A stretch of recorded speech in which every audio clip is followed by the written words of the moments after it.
স্বাগত নিউজ 24 দিনের সংবাদে, সাথে আছি আমি তাবাসসুম আহমেদ। শুরুতেই আমাদের নিয়মিত আয়োজন জাতীয় বাজেট। দেশের ইতিহাসে সবচেয়ে বড় বাজেট পেশ আজ। বাজেট অধিবেশন ঘিরে এরই মধ্যে শেষ হয়েছে সব প্রস্তুতি।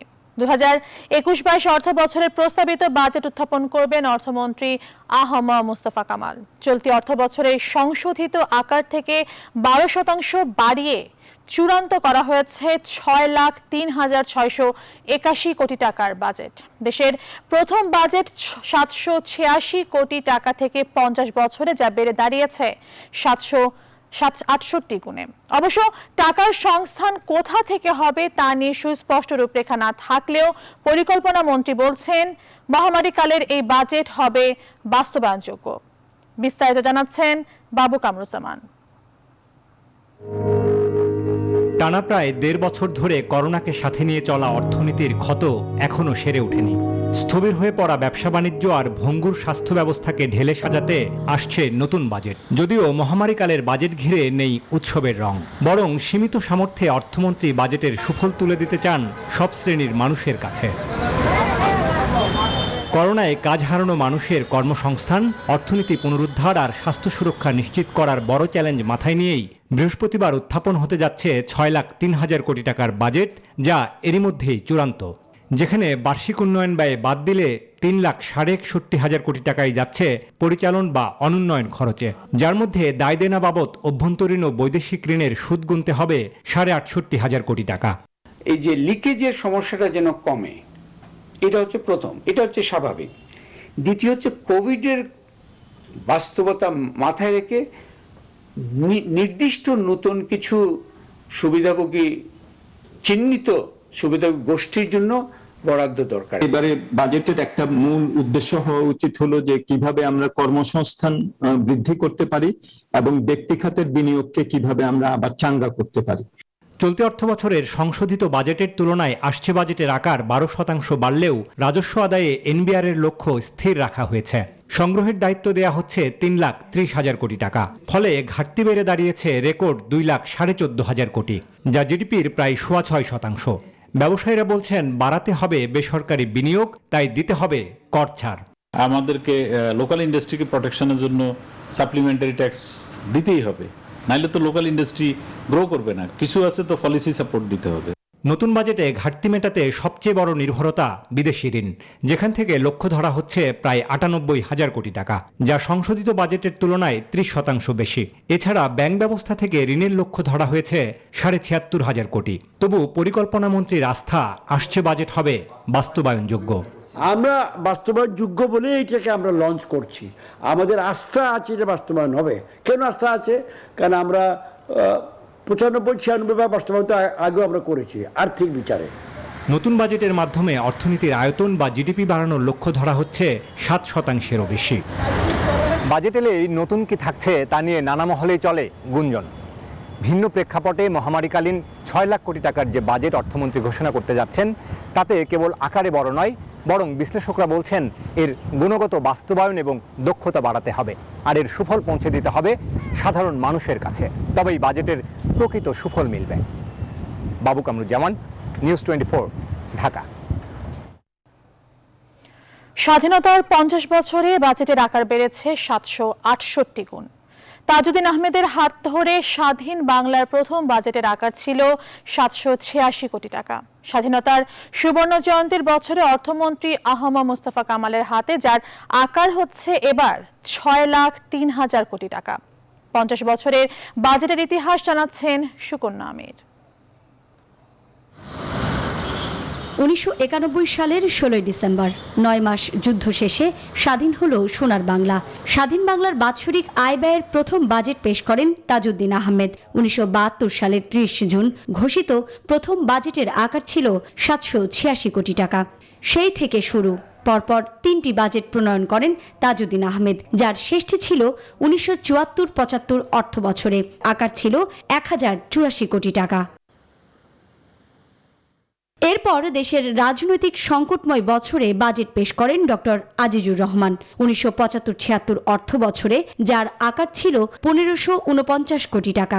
এরপর সামরিক সরকারের রাষ্ট্রপ্রধান হিসাবে 3 বছর বাজেট পেশ করেন জিয়াউর রহমান, যার প্রথমটি ছিল 1976-77 অর্থ বছরে, আকার ছিল 1990 কোটি টাকা। জিয়াউর রহমানের দেয়া শেষ বাজেট 78-79 অর্থ বছরে বেড়ে দাঁড়ায় 2499 কোটি টাকা। 1979-80 অর্থ বছরে বাজেট প্রণয়ন করেন তৎকালীন অর্থমন্ত্রী ডক্টর এম.এন. হুদা, যার আকার ছিল 3317 কোটি টাকা। এরপর শুরু অর্থমন্ত্রী হিসাবে এম সাইফুর রহমানের বাজেট প্রণয়ন। 1980-81 অর্থ বছরে তার ঘোষিত বাজেটের আকার ছিল 4108 কোটি টাকা। সেই মেয়াদে তার দেয়া দ্বিতীয় বাজেট ছিল 4677 কোটি টাকা।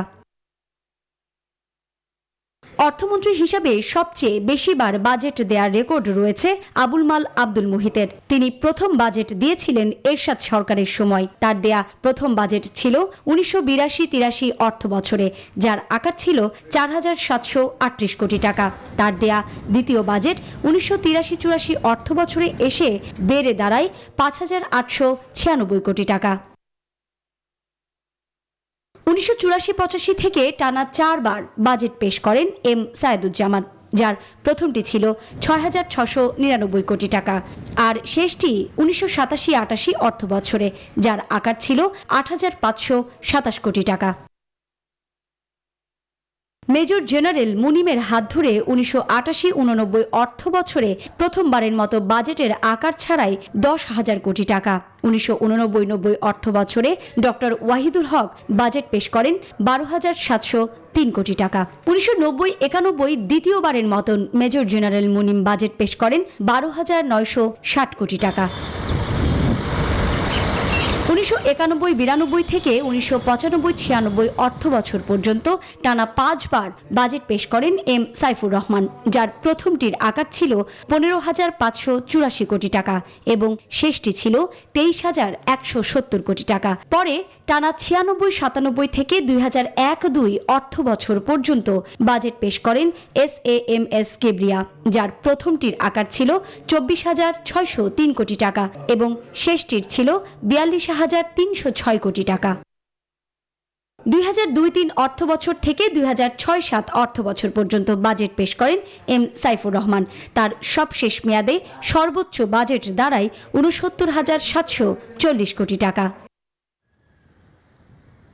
2009-10 অর্থ বছর আবুল মাল আব্দুল মুহিতের হাত ধরে বাজেটের আকার ছাড়াই 1 লাখ কোটি টাকা, যা টানা 10ম বাজেটে গিয়ে দাঁড়ায় 4,64,573 কোটি টাকা।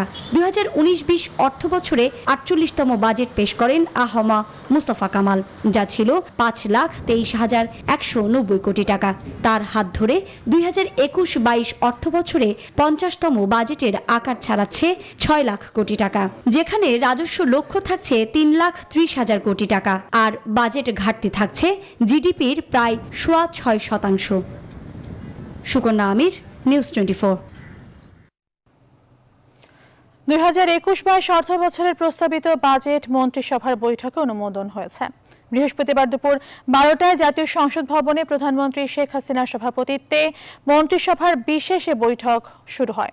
মন্ত্রিসভার বৈঠকে অনুমোদন মিললে আজ বেলা 3টায় জাতীয় সংসদে অর্থমন্ত্রী আহমা মুস্তফা কামাল 2021-22 অর্থ বছরের প্রস্তাবিত বাজেট উপস্থাপন করবেন। আলোচিত এই বাজেটে অনুদান সহ ঘাটতির পরিমাণ দাঁড়াচ্ছে 2,11,191 কোটি টাকা, যা জিডিপির 6.1%। অনুদান বাদ দিলে ঘাটতির পরিমাণ দাঁড়ায় 2,14,681 কোটি টাকা। একাদশ জাতীয় সংসদের ত্রয়োদশ অধিবেশনে বাজেট প্রস্তাব উপস্থাপন হবে। করোনাকালের দ্বিতীয় এই বাজেট অধিবেশনও সংক্ষিপ্ত হবে বলে জানা গেছে।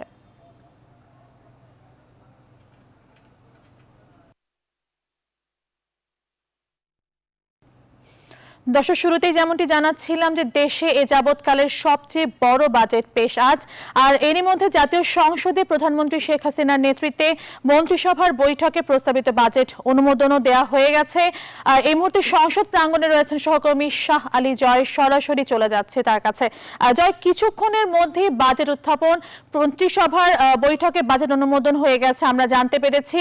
ঠিক এখন কি পরিস্থিতি, কি তথ্য আছে আপনার কাছে সর্বশেষ আমাদেরকে জানাবেন।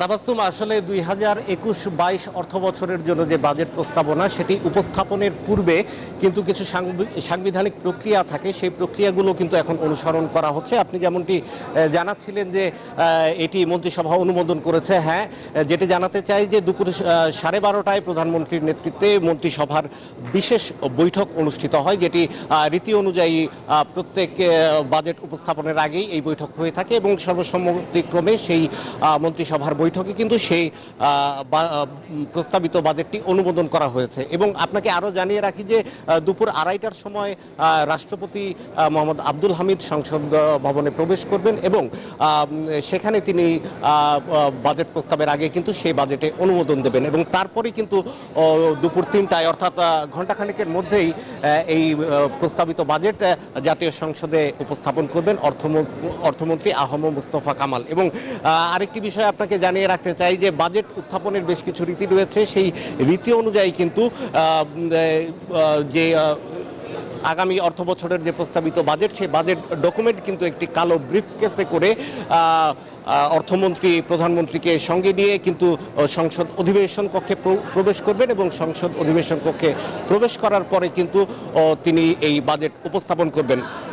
তাবাসসুম, এই কিছু রীতি এবং কিছু সাংবিধানিক রীতিনীতি যেগুলো অনুসরণ হচ্ছে, তার মাধ্যমেই কিন্তু দুপুর 3টার সময় এই বাজেট উপস্থাপন করা হবে। আপনি যেমনটি জানাচ্ছিলেন যে আসলে স্মরণকালের সবচেয়ে বড় আকারের বাজেট কিন্তু এবছর উপস্থাপন করা হতে যাচ্ছে এবং এটি স্বাধীন বাংলাদেশের 50তম বাজেট উপস্থাপন এবং ক্ষমতাসীন আওয়ামী লীগ সরকারের টানা 13তম বাজেট এবার উপস্থাপন হতে যাচ্ছে এবং এই মেয়াদে আওয়ামী লীগ সরকারের এটি 3য় বাজেট এবং সেই সূত্রে বর্তমান যে অর্থমন্ত্রী রয়েছেন আহম মুস্তফা কামাল, তারও কিন্তু এটি টানা 3য় বাজেট তিনি উপস্থাপন করতে যাচ্ছেন।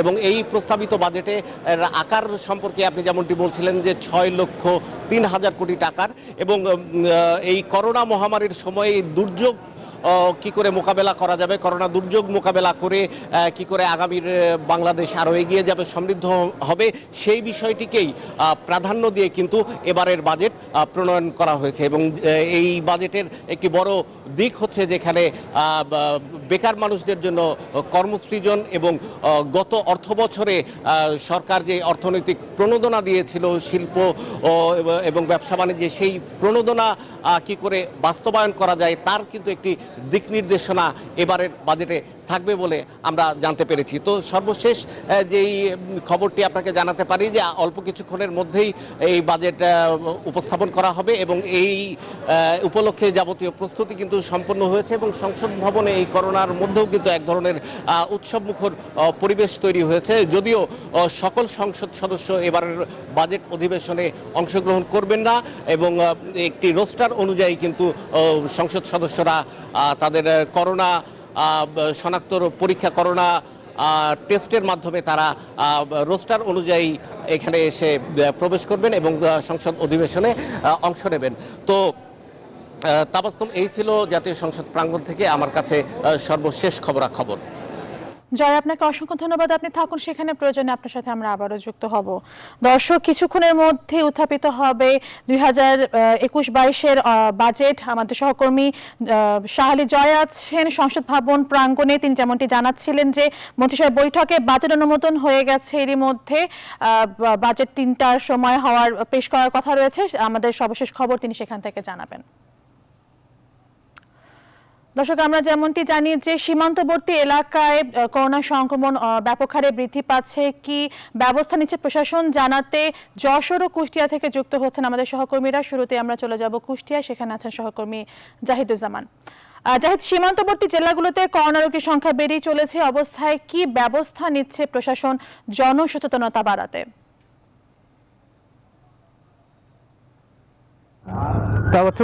জনসচেতনতা বাড়াতে যে ব্যবস্থাগুলো নেওয়া হচ্ছে, মূলত সে কড়াকড়ি আরোপের যে ব্যবস্থাগুলো সেগুলোই কিন্তু কার্যত জনসচেতনতার হিসাবে কাজ করছে। যেমন কুষ্টিয়া শহরে পুলিশ প্রশাসন কোনো মানুষকে মাস্ক ছাড়া প্রবেশ করতে দিচ্ছে না, এবং শহরের মধ্যে চলাচলের ক্ষেত্রেও কিন্তু তারা অনেক কড়াকড়ি করছে যে মাস্কবিহীন কোনো মানুষ যাতে এই শহরে চলাচল করতে না পারে, সেজন্য কিন্তু তারা নানা রকমের অভিযান চালাচ্ছে। এবং আপনি জানেন যে কুষ্টিয়াতে গতকাল আরও 54 জন রোগী করোনা শনাক্ত হয়েছেন। তারা কিন্তু এই সংখ্যাটি কিন্তু গত দ্বিতীয় দফা লকডাউনের মধ্যে এটি দ্বিতীয় ঢেউয়ের মধ্যে এটি কিন্তু সর্বোচ্চ। এবং এরই প্রেক্ষিতে আজকে কুষ্টিয়া জেলা প্রশাসন একটি বৈঠক করেছেন এবং সেখানে তিনি ব্রিফিং করেছেন। সাংবাদিকরা উপস্থিত ছিলেন করোনা প্রতিরোধ কমিটির নেতারা, এবং ছিলেন বিশেষজ্ঞ চিকিৎসক, রাজনীতিবিদ, বিভিন্ন পর্যায়ের মানুষ। সেখানে কিন্তু সবাই প্রস্তাব করেছেন যে লকডাউনের পক্ষে একটি প্রস্তাব তারা সবাই দিয়েছেন, বিশেষ করে বিশেষজ্ঞ চিকিৎসক মুসা কবির এবং civil surgeon doctor Anwarul Islam. কিন্তু জেলা প্রশাসক এসব মতামত শুনে তিনি কিন্তু এখন পর্যন্ত কোনো সিদ্ধান্ত দেননি এবং বলেছেন যে তিনি অন্যদের সাথে কথা বলে লকডাউন দেবেন কিনা সেই বিষয়টি জানাবেন। এই ছিল আমার কাছে সর্বশেষ। আমি চলে যাচ্ছি স্টুডিওতে। জাহিদ, আপনাকে অসংখ্য ধন্যবাদ। দর্শক, কুষ্টিয়া থেকে যুক্ত হয়েছিলেন সহকর্মী জাহিদুজ্জামান। আমরা এবার চলে যাব যশোরে। সহকর্মী রিপন হোসেন আছেন সেখানে। রিপন, যশোরে তো ভারতীয় যে করোনা ভাইরাসের ভ্যারিয়েন্ট সেটির 8 জনের মধ্যে শনাক্ত করা গেছে, নতুন করে আর কাউকে শনাক্ত করা গেছে কিনা, আর এই ক্ষেত্রে স্বাস্থ্যবিধি আসলে কতটুকু মানা হচ্ছে সেখানে?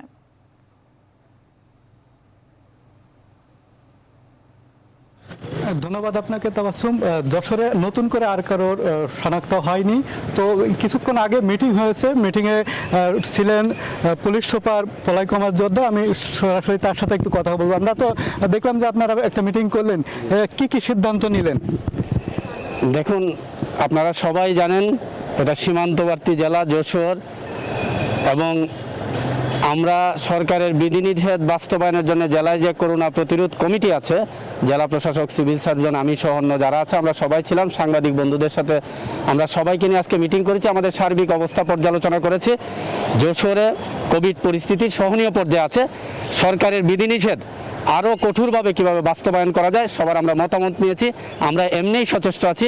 আপনারা দেখেছেন 4300-র বেশি ভারত থেকে প্রত্যাগত আমাদের বাংলাদেশি নাগরিক এসছে। আমরা সবাইকে যশোর সহ পার্শ্ববর্তী জেলায় প্রপারলি কোয়ারেন্টাইন করেছি, স্বাস্থ্যবিধি মেনে, স্বাস্থ্য নিরাপত্তা মেনে আমরা কিন্তু সফলভাবে করতে পেরেছি। বিদায়ী বাংলাদেশে অনেকগুলো বন্দর আছে, ভারত থেকে প্রত্যাগত বেশ কয়েকটি স্থলবন্দর দিয়ে আসলেও যশোর থেকে কিন্তু 4300-4300-র বেশি এখানে আসছে। কিন্তু আমরা প্রত্যেকটাই সবাই মিলে, এখানে যে কমিটি আছে, অন্য যারা স্টেক হোল্ডার আছে, সবাইকে নিয়ে আমরা ভালোভাবেই আমরা একেবারে নিরাপত্তার সাথে স্বাস্থ্য নিরাপত্তা মেনে আমরা কিন্তু কাজটা করছি। বিদায়ী আজকে সহনীয় পর্যায়ে আছে। তবে আমরা প্রতিদিনই আজকে ফর্মালি বসছি, ইনফর্মালি আমরা জেলা প্রশাসক, সিভিল সার্জন, আমি, অন্য যারা আছে আমরা বসছি। আমরা ক্লোজ মনিটরিংয়ে রাখছি এবং আরও কঠোরভাবে স্বাস্থ্যবিধি মানার জন্য আমরা সবার প্রতি আহ্বান জানিয়েছি, এবং আমরাও আমাদের দিক থেকে যে দায়িত্ব সেটা পালন করছি। Thank you. আপনাকে অসংখ্য ধন্যবাদ। শুনছিলেন যে তারা বিভিন্নভাবে পদক্ষেপ নিয়েছেন এবং যে স্বাস্থ্যবিধি মানাতে তারা কঠোর ব্যবস্থা নিয়েছেন। তো এই ছিল যশোর থেকে আমার কাছে সর্বশেষ। তাবাসসুম। রিপন, আপনাকে ধন্যবাদ। দর্শক, যশোর থেকে যুক্ত হয়েছিলেন সহকর্মী রিপন হোসেন। করোনা সংক্রমণ রোধে নওগাঁ পৌরসভা ও নিয়ামতপুর উপজেলায় 1 সপ্তাহের বিশেষ লকডাউন ঘোষণা করেছে প্রশাসন। আজ মধ্যরাত থেকে তা কার্যকর হচ্ছে। জনগণকে সুরক্ষিত ও নিরাপদ রাখতে 15 দফা নির্দেশনা দেওয়া হয়েছে। এদিকে উচ্চ ঝুঁকিপূর্ণ জেলা হওয়া সত্ত্বেও হাসপাতালগুলোতে নেই পর্যাপ্ত আইসিইউ ও হাই ফ্লো অক্সিজেন। এ অবস্থায় জরুরি রোগীদের স্থানান্তর করা হচ্ছে রাজশাহীতে। সীমান্তের 7 জেলাতে পরিস্থিতি নিয়ে শঙ্কার মধ্যে রয়েছেন মানুষ। এদিকে 24 ঘন্টায় করোনায় আক্রান্ত হয়ে রাজশাহী মেডিকেলে মৃত্যু হয়েছে 9 জনের। প্রতিনিধিদের তথ্যচিত্রে দেখুন ডেস্ক রিপোর্ট। হঠাৎ করেই পাল্টে গেল নওগাঁ পৌরসভা ও সীমান্তবর্তী উপজেলা নিয়ামতপুরের দৃশ্যপট। এই দুটি জনপদে 2 সপ্তাহ ধরে করোনা সংক্রমণের হার প্রায় 50% হওয়ায় বৃহস্পতিবার থেকে 7 দিনের জন্য লকডাউন ঘোষণা করা হয়েছে। লকডাউনের কারণে সব দোকানপাট ও যান চলাচল বন্ধ রয়েছে। নওগাঁর বিভিন্ন প্রবেশপথে চেকপোস্ট বসিয়েছে পুলিশ।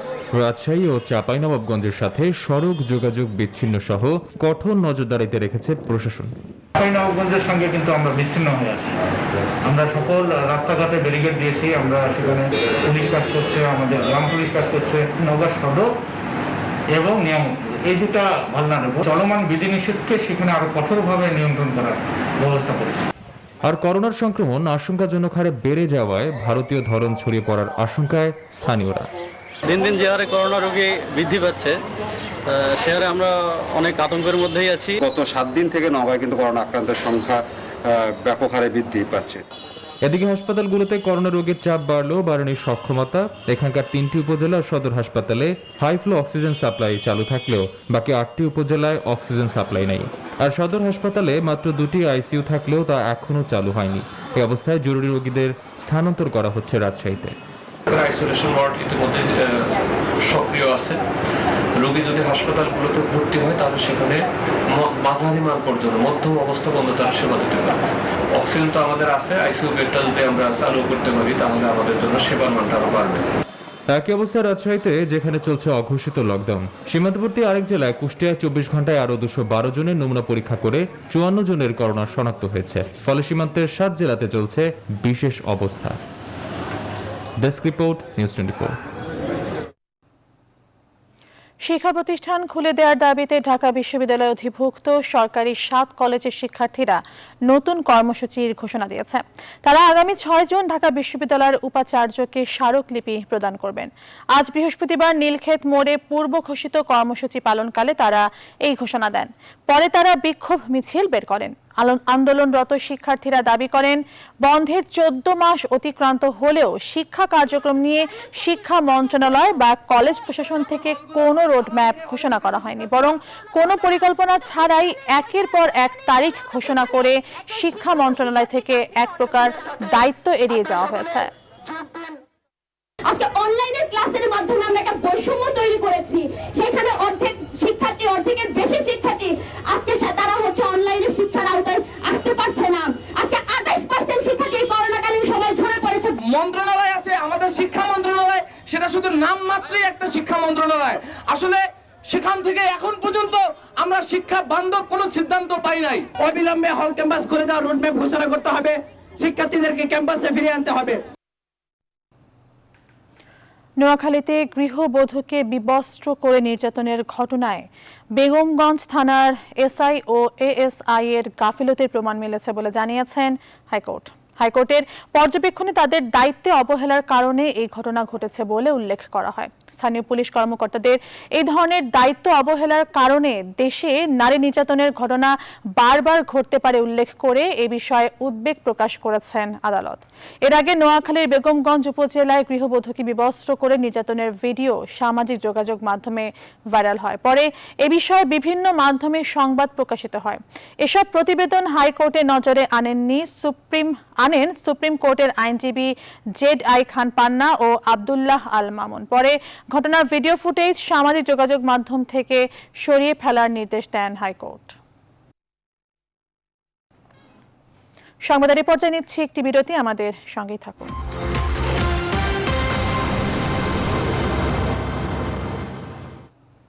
বিরতির পর আরও একবার স্বাগত, দেখছেন নিউজ 24 দিনের সংবাদ। সাতক্ষীরার 700 কিলোমিটার বেড়িবাঁধের মধ্যে 100 কিলোমিটারই ঝুঁকিপূর্ণ। গেল বছর ঘূর্ণিঝড় আম্পানে 70 কিলোমিটার ভেঙেছিল, আর এবছর ইয়াসে 20 কিলোমিটার বেড়িবাঁধ ভেঙে বিস্তীর্ণ অঞ্চল প্লাবিত হয়।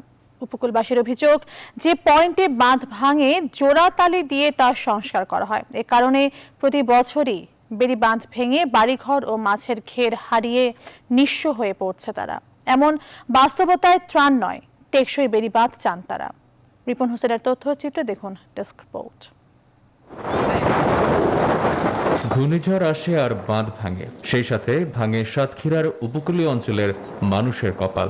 সিডর, আইলা, বুলবুল, ফণী ও ইয়াসের মতো যে কোনো ঘূর্ণিঝড়ে উচ্চ জোয়ারে বাঁধ ভেঙে লোনা পানিতে তলিয়ে যায় বিস্তীর্ণ অঞ্চল, ভেসে যায় অসংখ্য মাছের ক্ষেত। সবকিছু হারিয়ে নিঃস্ব হওয়ার পর আবারও ঘুরে দাঁড়ানোর চেষ্টা করেন তারা। উপকূলবাসীর অভিযোগ, যে পয়েন্টে বাঁধ ভাঙে জোড়াতালি দিয়ে তা সংস্কার হয়, তখন আবার অন্য অংশ ভাঙন দেখা দেয়। প্রতি বছর বাঁধ মজবুত করার দাবি জানালেও কর্তৃপক্ষের টনক নড়ে না। নানা অনিয়মের কারণে বাঁধ সংস্কারের কাজও সঠিক সময় হয় না, ফলে ক্ষতির পরিমাণ বেড়ে যায়। তাই ত্রাণ নয়, টেকসই বেড়ি বাঁধ চান তারা। দুর্যোগ পরবর্তী সময় শুধুমাত্র তাদের দেখা যায়, দুর্যোগের আগে যেখানে ভেঙে গেছে বা কোনো জায়গায় নষ্ট হয়েছে এই খোঁজ রাখে না তারা। স্থায়ীভাবে যদি কোনো পরিকল্পনা থাকতো তাহলে আমাদের এই ভোগান্তি ভুগতে হতো না।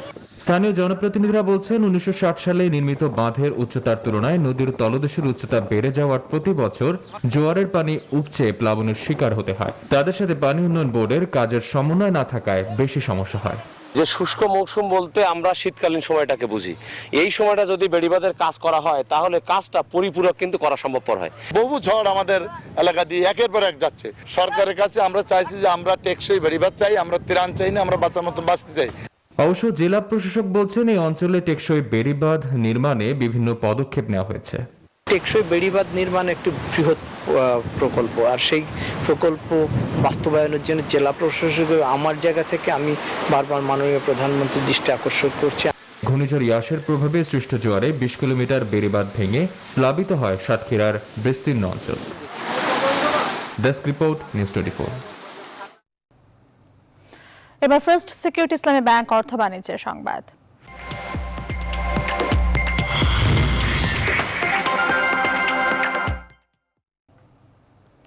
বোরো ধানের ভরা মৌসুমেও দিনাজপুরে চড়া চালের দাম। ক্রেতারা বলছেন, গেল বছরের তুলনায় এ সময় প্রতি 50 কেজির বস্তায় চালের দাম 300 থেকে 350 টাকা বেশি। বাজারে নতুন ধান ওঠার পরও চালের এমন দর ঊর্ধ্বগতিতে ক্ষুব্ধ তারা। চালের দর বৃদ্ধির কারণ হিসেবে ধানের মূল্য বেশিকেই দুষছেন মিলাররা। ফখরুল হাসান পলাশের তথ্যচিত্রে দেখুন ডেস্ক রিপোর্ট। দেশের সিংহভাগ চাল উৎপাদনের জেলা দিনাজপুর। বোরো ধানের ভরা মৌসুমেও কমছে না চালের দাম। মোটা গুটি স্বর্ণা চাল প্রকার ভেদে প্রতি কেজিতে বিক্রি হচ্ছে 42 থেকে 44 টাকা, বিয়ার 28 প্রতি কেজি 50 থেকে 52 টাকা ও মিনিকেট চাল 56 থেকে 58 টাকা দরে বিক্রি হচ্ছে। ক্রেতারা বলছেন, বর্তমানে বাজারে চালের যে দর রয়েছে তা গেল বছরের তুলনায় কেজিতে 5 থেকে 60 টাকা বেশি। নতুন ধান ওঠার পরও চালের দর না কমায় ক্ষুব্ধ তারা। এখন তো চালের ভরা মৌসুম, এখন তো চাল ধান যে হিসাবে মনে করেন যে বেচা কেনা হয়ে গেছে, তার থেকে চালের দাম অনেক বেশি। ধান উঠলে চাউলের দাম কমবে, কিন্তু দেখা যাচ্ছে এখন তো চাউলের দাম কমবে কোথায়, আরো 2-4 টাকা বাইরে গেল। দাম কমানো ভালো মানুষের জন্য। দর বৃদ্ধির কারণ হিসেবে মিলারদের কাছ থেকে বেশি দামে চাল কেনাকে দুষছেন ব্যবসায়ীরা। ধান মানুষ শুকায় স্টকে রাখতেছে, স্টকে থাকার কারণেই বাজারটা একটু বেশি। অবশ্য মিল মালিকরা বলছেন, এবছর ধানের বাজার মূল্য বেশি, এ কারণে চালের দাম কিছুটা বেশি। কিন্তু ধানের বাজার যেভাবে বেড়ে যাচ্ছে তাতে এর পরবর্তী সময় কি হবে, আমাদের লোকসান কতটুকু হবে, এটা আসলে বলা মুশকিল এখনই। দিনাজপুরে প্রতি বছর চাল উৎপাদন হয় 14 লাখ মেট্রিক টন এবং এই অঞ্চলের চাহিদা মিটিয়ে প্রায় 9 লাখ মেট্রিক টন চাল রাজধানী সহ দেশের বিভিন্ন জেলায় সরবরাহ করা হয়। Desk report, news 24। এবার আন্তর্জাতিক প্রসঙ্গ। অবশেষে অবসান হতে চলেছে বেনিয়ামিন নেতানিয়াহুর 12 বছরের শাসন। বুধবার ইসরায়েলের প্রধান বিরোধী দলের নেতা ইয়ার লাপিদ দেশটির প্রেসিডেন্ট রিউভেন রিভলিনকে এই ঐক্যমতের চুক্তি নিশ্চিত করেছেন। এদিকে প্রধানমন্ত্রী নিয়ে দোলাচলের মধ্যেই বুধবার পার্লামেন্টে দেশটির নতুন প্রেসিডেন্ট হিসেবে নির্বাচিত হয়েছেন আইজ্যাক হারজগ। নিবির আমিনের ডেস্ক রিপোর্ট। যে ইসরায়েল গেল 1 মাস ধরে আলোচনায় ছিল ফিলিস্তিনে তাদের ধ্বংসযজ্ঞের জন্য, দেশটির সেই প্রশাসনই এবার আলোচনায় এলো নিজেদের বিদায় পর্ব নিয়ে। ইসরায়েলি প্রধানমন্ত্রী হিসেবে বিশ্বজুড়ে বহুবার আলোচিত সমালোচিত হয়েছেন বেনিয়ামিন নেতানিয়াহু। ইহুদি রাষ্ট্রটির শাসনকার্যের দায়িত্বে আছেন 1 যুগ ধরে। নতুন সরকার গঠনের লক্ষ্যে গেল 2 বছরে 4 বার নির্বাচনেও কোনো দল একক সংখ্যাগরিষ্ঠতা পায়নি। অবশেষে জোট সরকার গঠনের মাধ্যমে নেতানিয়াহুকে হটানোর পথে একমত হল দেশটির 8টি বিরোধী দল। বিরোধী 8 দলের চুক্তি অনুযায়ী তাদের জোটের নেতৃত্বে থাকবে ডানপন্থী ইয়ামিন পার্টি। সরকার গঠনের পর প্রথম 2 বছর প্রধানমন্ত্রীর দায়িত্ব পালন করবেন দলটির প্রধান নাফতালি বেনেট। পরবর্তীতে ইয়ার লাপিদের কাছে ক্ষমতা হস্তান্তর করবেন তিনি। তবে সরকার গঠনের জন্য সংসদে ভোটাভুটি হবে এবং সেখানে সংখ্যাগরিষ্ঠতা পেতে হবে তাদের। জোটটি যদি 120 আসনের পার্লামেন্টের সংখ্যাগরিষ্ঠতা প্রমাণে ব্যর্থ হয় তবে 2 বছরের মধ্যে নতুন করে পঞ্চমবারের মতো নির্বাচন দেখতে পাবে ইসরায়েল। নতুন সরকার গঠনের উত্তেজনার মধ্যেই বুধবার নেসেটে এক গোপন ভোটাভুটিতে ইসরায়েলের 11তম প্রেসিডেন্ট হিসেবে নির্বাচিত হয়েছেন জিউস এজেন্সির চেয়ারম্যান আইজাক হারজগ। অন্যদিকে নতুন সরকার গঠনের ঘোষণার পরপরই নেতানিয়াহু ও তার বিরোধীদের সমর্থকদের মধ্যে তীব্র উত্তেজনার সৃষ্টি হয়েছে। নিবির আমিন, নিউজ 24। এবার খেলার খবর। বাংলাদেশের পঞ্চম বোলার হিসেবে টি-20 ক্রিকেটে হ্যাট্রিক করলেন ডানহাতি পেস বোলিং অলরাউন্ডার আলাউদ্দিন বাবু। তার হ্যাট্রিকে দিনের প্রথম ম্যাচে লেজেন্ডস অব রূপগঞ্জের বিপক্ষে জয় তুলে নিয়েছে ব্রাদার্স ইউনিয়ন। টি-20 ক্রিকেটে এটি তার সেরা বোলিংয়ের রেকর্ড। বাবুর হ্যাট্রিকের সুবাদে রূপগঞ্জকে মাত্র 111 রানে বেঁধে ফেলেছিল ব্রাদার্স ইউনিয়ন। লিগে প্রথম জয় পেতে ব্রাদার্সকে করতে হতো 112 রান, যেটি 8 উইকেটে হাতে রেখেই তুলে নিয়েছে ব্রাদার্স। আগামীকাল বিশ্বকাপ ও এশিয়ান কাপের যৌথ বাছাই পর্বে মাঠে নামবে বাংলাদেশ। কিন্তু বিশ্বকাপ যেখানে আনুষ্ঠানিকতা, সেখানে লাল সবুজের প্রতিনিধিদের লক্ষ্য মূলত এশিয়ান কাপ। আর সে লড়াইয়ে আগামীকাল বাংলাদেশের প্রতিপক্ষ আফগানিস্তান। কাতারের দোহায় ম্যাচটি শুরু হবে বাংলাদেশ সময় রাত 8টায়। বিশ্ব ফুটবলে 149তম অবস্থানে আফগানিস্তান, বাংলাদেশের অবস্থান 184। র্যাঙ্কিংয়ের মতো মাঠের পারফরমেন্সেও বাংলাদেশের চেয়ে বেশ এগিয়ে আছে আফগানরা। দলটির মূল শক্তি ইউরোপের বিভিন্ন দেশে খেলা আফগান বংশোদ্ভূত ফুটবলাররা। 2019 সালের সেপ্টেম্বরে দুশানবেতে অনুষ্ঠিত বাছাই পর্বের প্রথম লেগে আফগানিস্তানের কাছে 1-0 গোলে হেরেছিল বাংলাদেশ।